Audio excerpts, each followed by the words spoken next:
안녕하십니까. 산업안전을 강의하는 최윤정입니다. 이번 시간은 6번째 과목 건설안전기술에서 흙막이 공법부터 공부를 하도록 하겠습니다. 자, 일단 흙막이가 뭔가 한번 우리 생각해 볼게요. 우리 도로를 달리다 보면요, 이렇게 비탈면에 흙이 쌓여 있을 때요, 이 흙이 붕괴되면 도로를 다 침범해 버리겠죠. 이럴 때 보면 이렇게 일단 버팀대를 받고요. 그 다음에 가로로 띠장이라고 하는데요. 띠장을 질러서 여기 위에 벽체를 이렇게 설치해요. 자, 그래서 흙이 무너질 때 벽체가 버티고 있기 때문에 흙이 무너져서 사고로 연결되지 않도록 하는 거죠. 자, 이런 것들을 흙막이다라고 하고요. 흙막이 지보공이다라고 합니다. 자, 그래서 흙막이 지보공은 흙이 붕괴될 때 막아주는 벽체나 띠장이나 버팀대나 이런 거를 다 합쳐서 흙막이 지보공이라 한다. 이렇게 조금 이해하면 되겠습니다. 자, 흙막이 지보공의 조립도 한번 보도록 할게요. 흙막이 지보공을 조립하는 경우에는 미리 조립도를 작성, 조립하기 위한 도면이죠. 그림이죠. 그걸 보고 이제 조립을 하는 거죠. 그죠? 그래서 조립하도록 해야 하고요. 조립대에는 흙막이판, 말뚝, 버팀대, 띠장 등 부재의 배치, 어디에 배치를 한다는 거, 부재 치수, 몇 cm짜리다, 그죠? 재질이 어떻고 설치하는 방법과 순서가 명시되어야 한다. 요거는 한번 보고 지나가시면 좋겠다. 암기하실 필요까지는 없고요. 아, 이렇게 조립도에는 배치나 치수나 재질이나 설치하는 방법 순서가 들어간다 정도 이해하시면 되겠습니다. 자, 흙막이 지보공의 점검이에요. 흙막이 지보공, 이제 흙이 붕괴되었을 때 버티는 지보공을 만들고는 점검을 해야 합니다. 흙막이 지보공을 설치할 때 점검하는 사항 한번 볼게요.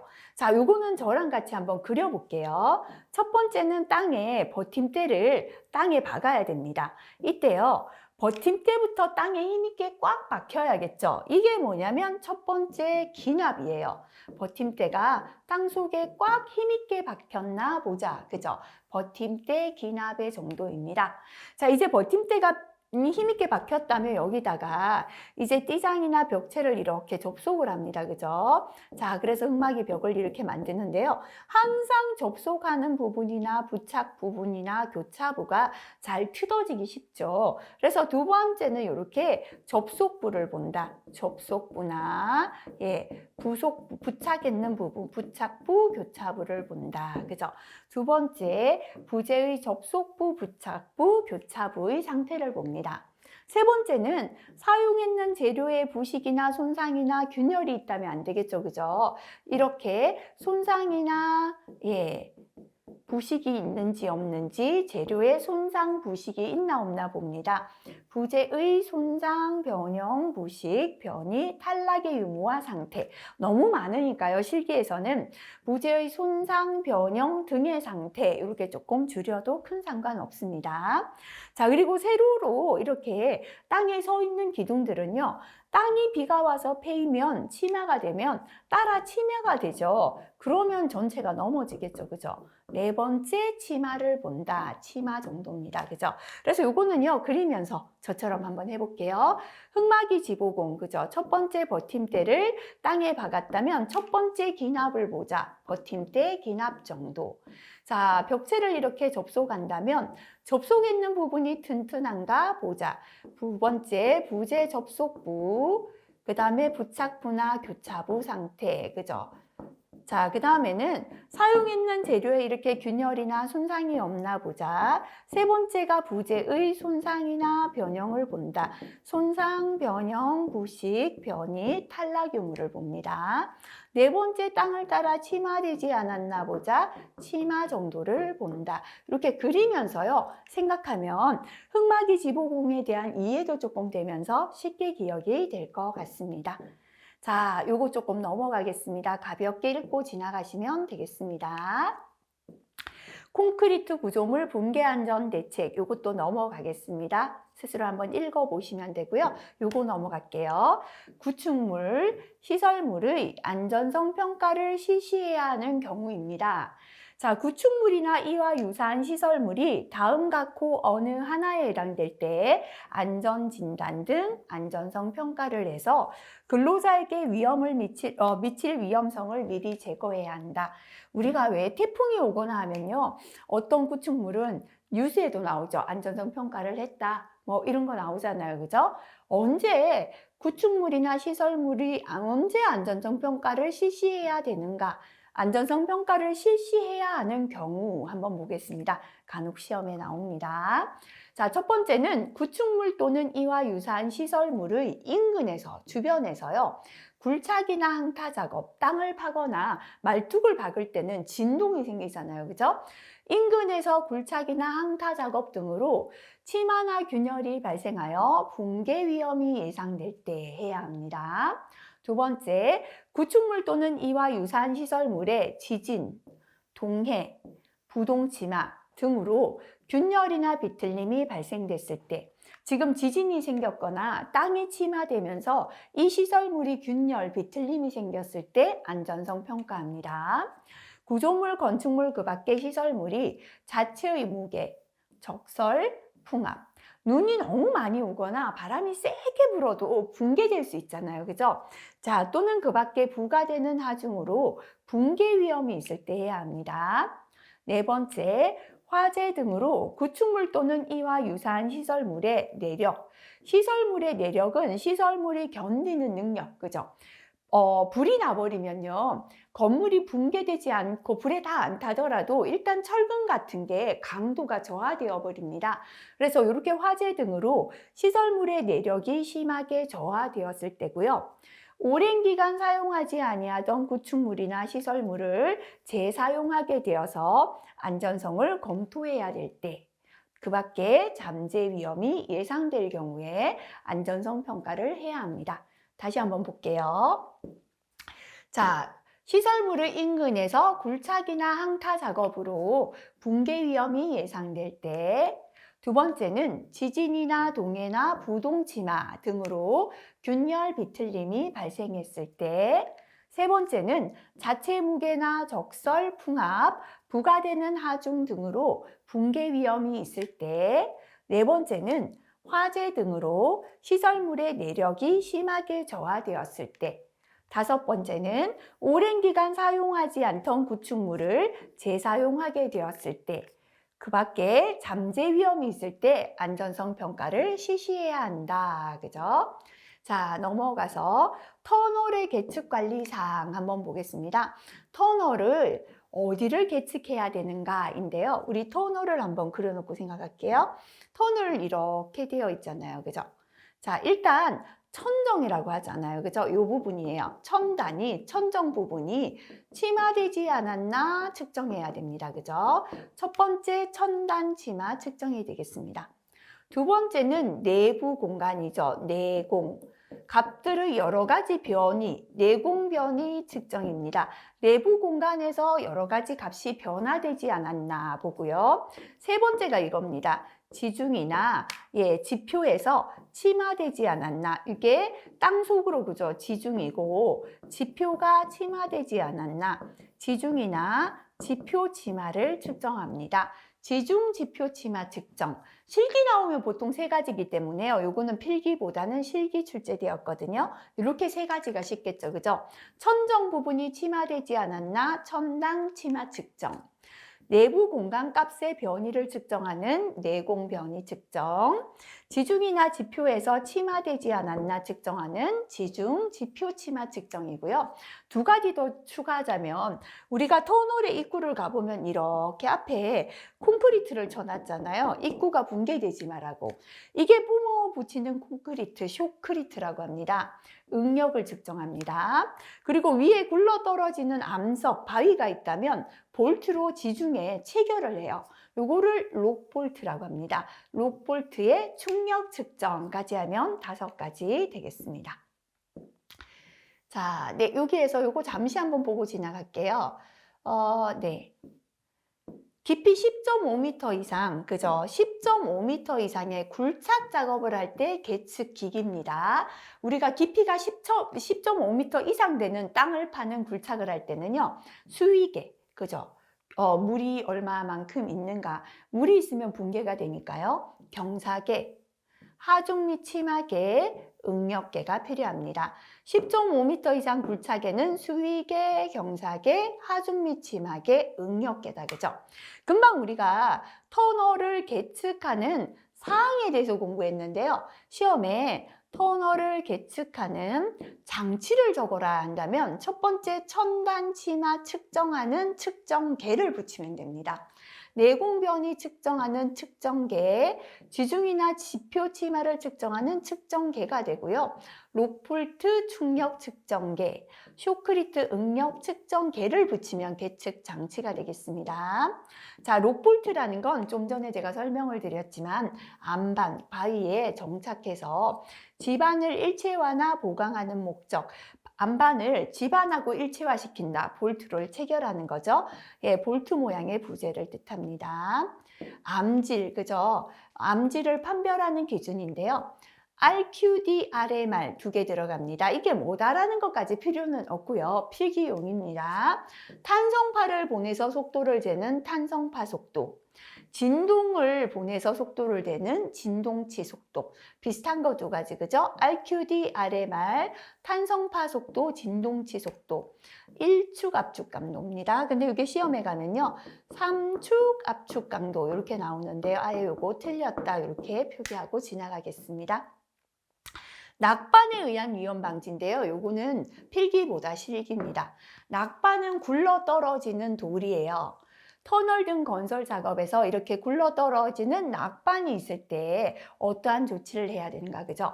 자, 터널 지보공 및 록볼트 설치. 록볼트는 떨어지는 암석을 지반과 일체화, 볼트로 체결하고요. 터널 지보공, 앞에서 흙이 붕괴될 때 막아주는 건 흙막이 지보공이었죠.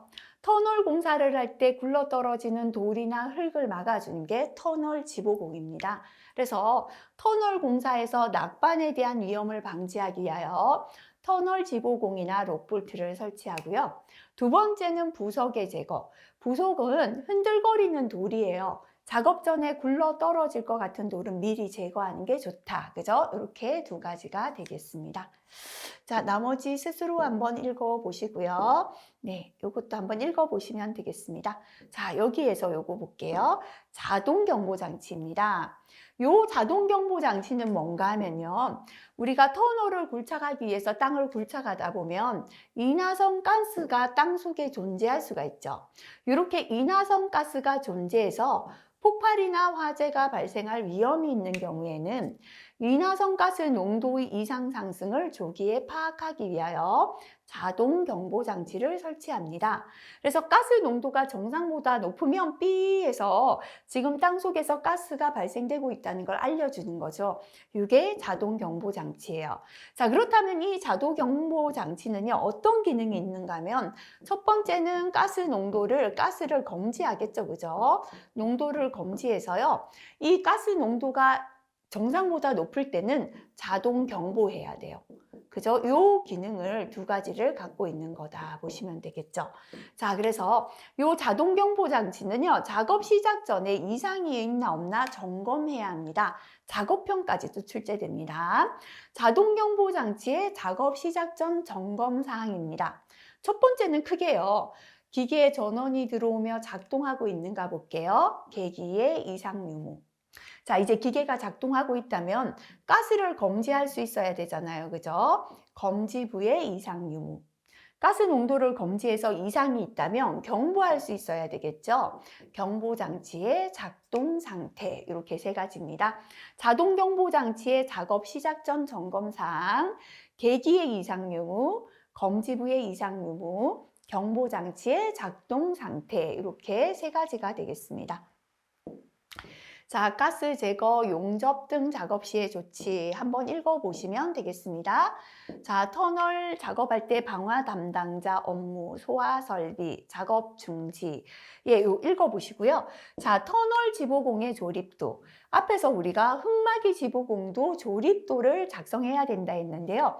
터널 지보공도요, 조립도를 작성하고 조립도에 따라 조립해야 합니다. 이때 조립도에는 재료의 재질, 단면 규격, 설치하는 간격. 앞에서는 설치 방법이나 순서 나왔죠. 이음하는 방법 등이 들어가야 된다. 그죠? 요거 한번 보고 지나가겠습니다. 자, 그 다음에 터널 지보공 조립이나 변경할 때의 조치사항, 요거 필기용인데요. 한번 볼게요. 주제를 구성하는 한 세트의 부재는 동일 평면 내에 배치한다. 그죠? 다른 평면에 배치한다. 다른 평면은 안 돼요. 그죠? 한 세트의 재료는 같은 동일한 평면 내에 배치를 해야 합니다. 목재의 터널 지보공은 그 터널 지보공의 각 부재의 기납이라는 건 목재가 땅속에 꽉 박힌 정도가 어떠해야 되겠습니까? 균등해야죠. 하나는 힘이 있는데 하나는 힘이 없고 이렇게 해서는 안 된다. 그죠? 기납의 정도는 균등하게 되도록 해야 합니다. 기둥에는 치마를 방지하기 위하여 받침목을 사용한다. 요 정도 한번 보시고요. 강아치 지보공 조립 시 준수, 목재 지주식 지보공, 요거는 한번 보고 지나가시면 되겠습니다.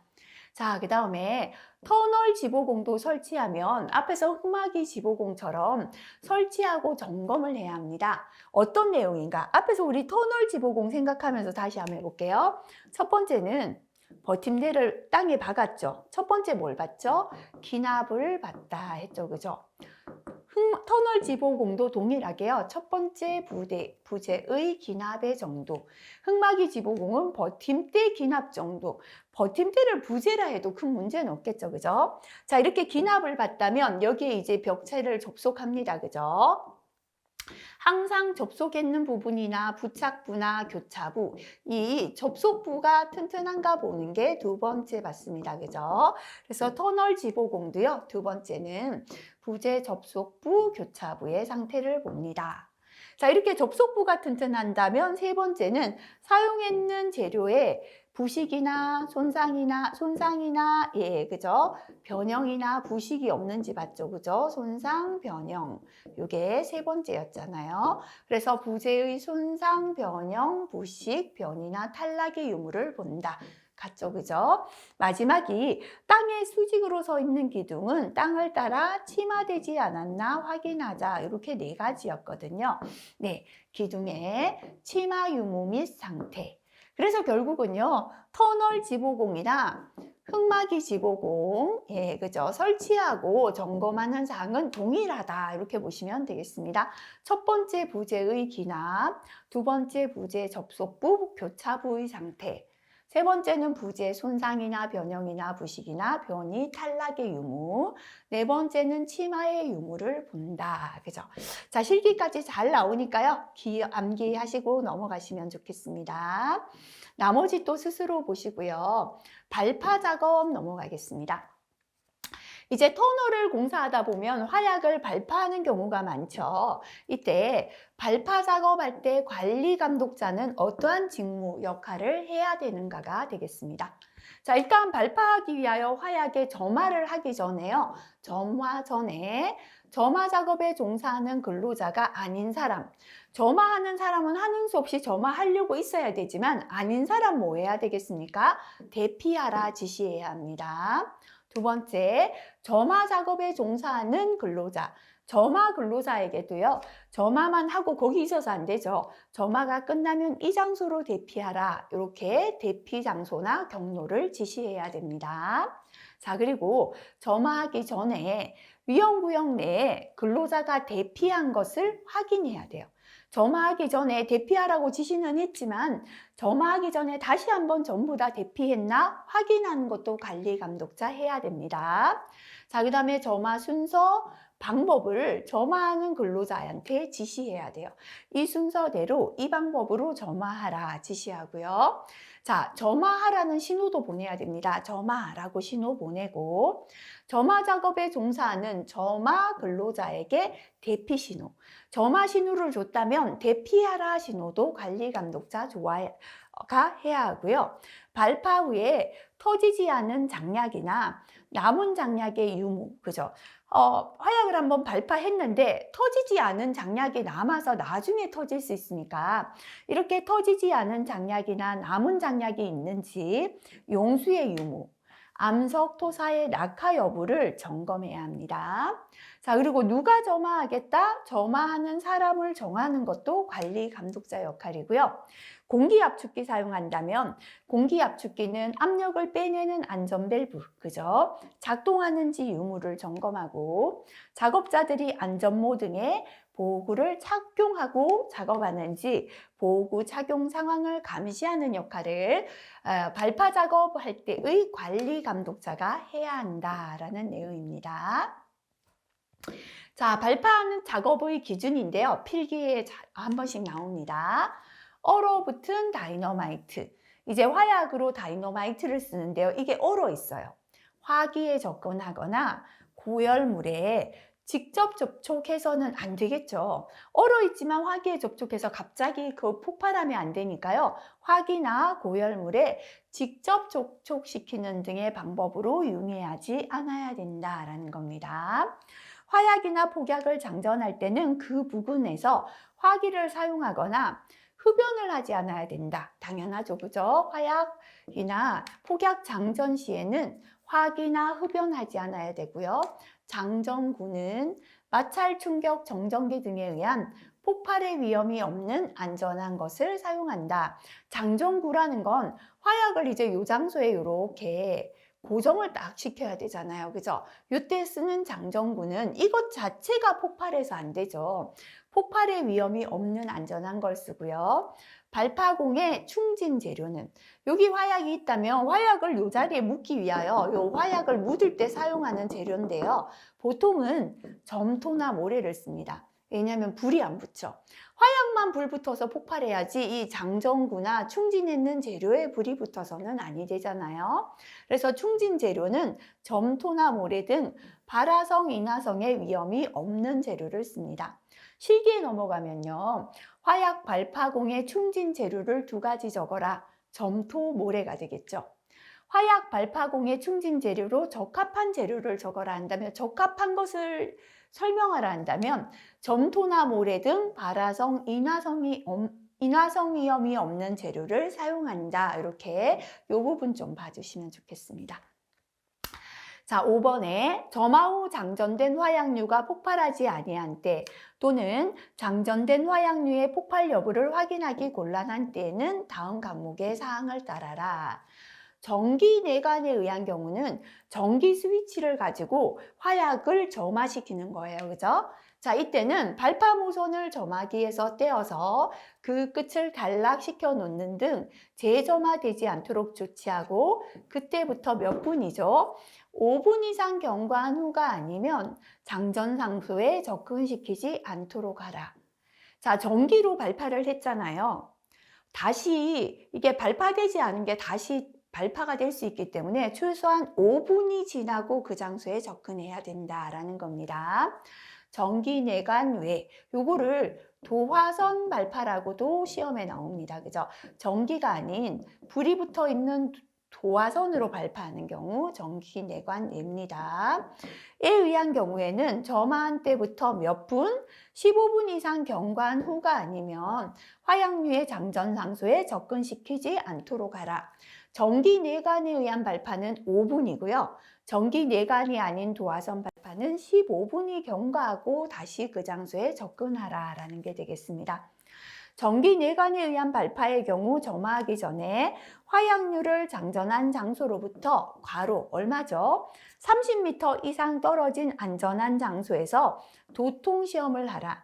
도통시험은 전기가 잘 통하는가 시험인데요. 이거를 화약이 있는 옆에서 하면 안 되잖아요. 그죠? 그래서 화약을 장전한 장소로부터 30m 떨어져서 도통시험 해야 된다라는 거. 그죠? 이 숫자 기억하시면 좋겠습니다. 자, 요거 한번 보고 지나가고요. 예, 여기에서 작업계획서 내용 한번 보도록 할게요. 터널 굴착 작업할 때 사전조사 및 작업계획서인데요. 앞에서 우리가 한번 봤었습니다. 그죠? 터널 굴착 시의 사전조사는 지형이나 지질이나 지층 상태를 미리 조사하자라는 거고요. 작업 계획서입니다. 자, 터널을 한번 그려놓고 생각할게요. 터널은 그냥 땅 파는 거랑 다르게 천정이 있는 상태에서 파야 돼요. 어떻게 천정이 있는 것처럼 팔까를 생각하자. 첫 번째 굴착 방법이다 그랬죠, 그죠? 그 다음에 땅을 파니까요, 자꾸 천정이 내려앉겠죠. 이렇게 지보공, 복공을 시설하고요. 시설했지만 밑에 용수, 물이 있다면 붕괴가 되죠. 그죠? 합쳐서 2번이 됩니다. 터널 지보공, 복공 시공법 및 용수 처리법이 되겠습니다. 자, 터널 안에서요, 천정이 있는 상태에서 땅을 파니까 먼지가 나갈 데가 없죠. 환기해야 됩니다. 그죠? 환기해야 되고요. 안에는 너무 어둡겠죠. 조명을 밝혀야 작업할 수 있겠죠. 요거 합쳐서 몇 번이다? 3번이다. 이렇게 기억하라 그랬죠. 그죠? 환기나 조명 시설하는 방법. 이렇게 세 가지가 되겠습니다. 자, 그 다음에 교량 작업이 되겠습니다. 교량 작업 및 채석 작업 시 안전대책. 요거는 스스로 한번 읽어봐 주시기 바랍니다. 자, 이쪽 부분은 시험에 잘 안 나오니까요. 파란 글자 위주로 이해하기 위하여 한번 읽고 지나가는 정도 봐주시면 되겠습니다. 자, 작업 계획서도요. 교량 작업 잘 출제는 안 되었지만 한 번씩 이제 최근 들어 조금 나오고 있는 경향이 있으니까요. 우리 작업 계획서 내용 한번 보도록 할게요. 자, 일단은 교량 작업의 작업 계획서입니다. 자, 일단은 이렇게 높은 곳에서 작업할 때는요, 앞에서 설명할 때랑 순서 약간 바꾸는데요. 본인이 편한 순서대로 머릿속에 순서 생각하면서 기억하시면 되겠습니다. 일단 위험한 작업은 첫 번째 누구를 배치하자? 작업 지휘자 배치합니다. 자, 이렇게 작업 지휘자를 배치하면요. 작업 지휘자가 작업하는 방법과 순서를 결정하겠죠. 첫 번째 작업 지휘자 배치 계획. 두 번째 작업 방법 순서. 교량은 높이가 5m 되는 교량이니까요. 잘못하면 자재가 떨어지고 사람이 떨어지고 할 수 있다. 그죠? 그래서 세 번째는 근로자의 추락 위험을 방지하기 위한 조치. 사람이 제일 중요하니까요. 사람의 추락을 방지하기 위한 조치가 들어가야 됩니다. 네 번째는 재료도 떨어질 수 있죠. 부재의 낙하나 전도, 붕괴를 방지하기 위한 방법.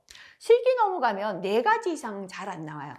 이렇게 한 4가지 정도, 그죠? 나머지는 한번 읽어볼게요. 사용하는 기계의 종류나 성능, 작업 방법. 작업에 사용하는 기계 종류는 어떤 거고 성능이 어떻고 작업 방법 넣습니다. 공사에 사용되는 가설, 철 구조물의 설치, 사용, 해체 시에 안전성 검토 방법이 들어가겠습니다. 자, 이번에는 이제 돌을 캐내는 채석 작업이다. 그죠? 작업 계획서입니다. 일단은 바위 덩어리가 있다면 화약으로 발파하자. 간단한 것부터 실기를 대비해서 외워볼게요. 발파해서 큰 암석에 금이 갔습니다. 그죠? 그럼 이 금이 갖는 암석을 분할해야겠죠. 암석의 분할 방법. 분할했다면 들고 나오기 쉽게 가공해야 합니다. 암석의 가공 장소. 이렇게 가공했다면 이제 실어야죠. 적재에서 운반해서 밖으로 들고 나와야죠. 그죠? 자, 토석이나 암석의 적재 및 운반 방법과 운반 경로까지 하면 4가지. 그죠? 그래서 요거 다시 한번 볼게요. 발파 방법, 암석의 분할 방법, 암석의 가공 장소, 가공했는 걸 싣고 나와야 하니까 암석의 적재, 운반 방법과 운반 경로. 그죠? 그 이후에 이제 필기를 대비해서 한번 볼게요.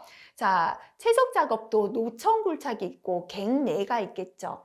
노천 굴착과 갱내 굴착 구별 및 채석하는 방법. 굴착면이 너무 높거나 기울어지면 붕괴되니까요. 굴착면 높이와 기울기. 계단식 굴착할 때 소단 그랬죠. 그죠? 이렇게 좀 넓은 부분. 소단의 위치와 넓이. 갱내에서는요, 낙방, 돌이 굴러 떨어지는 거, 붕괴가 제일 중요하죠. 갱내, 낙방, 붕괴 방지 방법. 그 이외에 사용하는 굴착기계, 분할기계, 적재기계 또는 운반기계의 종류 및 성능, 표토나 용수 처리법이 작업계획서 안에 들어가야 된다라는 게 되겠습니다. 자, 그 다음에 이제 낙하 비례인데요. 낙하는 떨어지는 물체에 맞는 게 낙하입니다. 비례는 날아오는 물체에 맞는 게 비례예요. 어쨌거나 낙하비례는 떨어지거나 날아오는 물체에 맞는 거죠. 그래서 재발생 형태로는요. 이거를 낙하비례라고 하지 않고 맞음이 되었다. 그죠? 추락은 떨어짐, 낙하비례는 맞음이 재발생 형태였습니다. 자, 낙하비례 원인은 한번 읽어보시기 바랍니다. 낙하비례 위험방지 조치, 그죠? 낙하비례에 대한 위험방지 조치 실기에 잘 나옵니다. 우리가 건물에 가다 보면요. 이렇게 건물 외부로 망이 이렇게 경사지게 쳐져 있는 게 있어요. 이게 뭐냐면 위에서 자재가 떨어질 때 받아주는 낙하물 방지망입니다. 그리고 여기 아파트를 짓는데요. 외부가 이제 도로죠. 그러면 수직으로 높다랗게 이게 망이 쳐져 있는 거 보셨을 거예요. 이런 자재들이 공사 현장으로 떨어지고 외부로 나오지 않게 치는 수직으로 치는 수직 보호망. 그 다음에 이 낙하물 방지망이 망이 아니라 그냥 선반을 질러요. 이게 그 판인 거죠. 그죠? 요거는 방호 선반이 됩니다. 그래서 첫 번째 낙하비례 위험 방지 조치는 낙하물 방지망, 수직 보호망, 방호 선반을 설치하는 겁니다. 자, 이렇게 떨어지는 물체가 떨어지는데 아무나 들어가면 안 되죠. 두 번째는 출입 금지 구역을 설정합니다. 자재가 떨어질 때 작업자 안전모 착용 안 하면 다치겠죠. 세 번째 보호구의 착용이 되겠습니다. 다시 한번 볼게요. 낙하비례 위험 방지 조치는 첫 번째 낙하물 방지망, 수직 보호망, 방호 선반의 설치입니다. 두 번째는 출입 금지 구역의 설정. 세 번째는 보호구의 착용. 그죠? 실기 대비해서 암기하시면 좋겠습니다. 자, 두 번째는요. 낙하물 방지망이나 방호 선반 설치할 때 준수할 사항이 되겠습니다. 우리가 앞에서 사람이 떨어지는 걸 받아주는 추락 보호망이 있었죠. 추락 방호망이었죠. 그죠? 추락을 대비하는 망은요, 어떻게 설치했나? 빨간색으로 한번 옆에 비교되게 적어 볼게요. 자, 설치 높이는 역시나 10m 이내마다 설치했습니다. 그죠? 벽면으로 내미는 길이는 벽면으로부터 얼마 이상? 추락 방호망 3m 이상 내밀었죠. 설치할 때는요, 수평면과 각도가 있는 게 아니라 어떻게 설치했어요? 수평으로 설치했다. 요거 기억하시고요. 자, 이번에는 낙하물 방지망 볼게요. 설치 높이는 10m 이내마다 설치한다. 동일합니다. 내미는 길이는요, 사람을 보호하는 게 3m였다면 자재가 떨어졌을 때 받아주는 거라서 2m 이상 내밀어 설치합니다. 추락 방호망 수평으로 설치했지만요. 수평면과 각도를 20에서 30도 이하로 설치합니다. 자, 요거 한번 그려보도록 할게요. 자, 이렇게 해서 여기 한번 그려보겠습니다. 앞에서 우리가 자, 추락을 막아주는 망을 설치할 때는요, 이렇게 설치했잖아요. 그죠? 몇 미터마다 설치했다? 10m 이내마다. 그죠? 수평으로 설치했습니다. 수평으로 설치해서요, 사람이 떨어지면 망이 이렇게 쳐졌죠. 처지는 길이는 짧은 벽 길이의 12% 이상이 처지게 해야 된다. 그죠? 그리고 벽면에서부터 내미는 길이는 사람이니까 3m 이상 내밀자. 이렇게 하시고요. 밑에는 제가 낙하물 방지만 그려볼게요. 이렇게 각도 있게 합니다. 그죠? 역시나 높이는 얼마? 10m 이내마다 설치합니다. 수평이 아니고요. 이 각도는 10이 아니라 20에서, 그죠? 기울어진 각도는 20에서 30도 이하를 유지하고요. 내미는 길이는 몇 미터다? 2m 이상 내밀어 설치한다. 이렇게 추락 방호망하고 낙하물 방지망, 그죠? 한번 그리면서 비교해서 기억하면 좋을 것 같아요. 자, 그 다음에 이제 두 번째는 투하 설비의 설치입니다. 투하 설비는요, 예를 들어서 건물에서 아파트 짓습니다. 그죠? 이게 다음에 창이 들어가야 될 부분이 비어져 있겠죠. 자재를 일일이 계단으로 내려가서 내리기가 뭐하니까요. 쓰레기나 쓰고 남은 자재를 자꾸 밖으로 이렇게 집어 던지는 거예요. 이렇게 해서 낙하비례 사고가 발생되니까 슈트를 이렇게 설치해요. 그래서 쓰레기나 자재를 요 슈트에 버리면 1층으로 내려오게 합니다. 그죠? 자, 이게 투하 설비다 기억하시고요. 최소한 2층부터는 있어야겠죠. 한 층의 높이를 보통 3m라고 볼게요. 높이가 몇 미터? 3m 이상인 장소로부터 물체를 투하할 때는 투하 설비를 설치하거나 감시인을 배치한다. 자, 투하 설비를 설치하는 기준은 높이가 3m 이상이다. 이거 기억하시면 되겠습니다. 자, 여기까지 하면 이번 시간 공부 끝이 났습니다. 자, 이번 시간도요, 역시나 별표 있는 내용 위주로 그죠? 정리 한번 해주시면 되겠습니다. 이번 시간도 수고 많이 하셨습니다.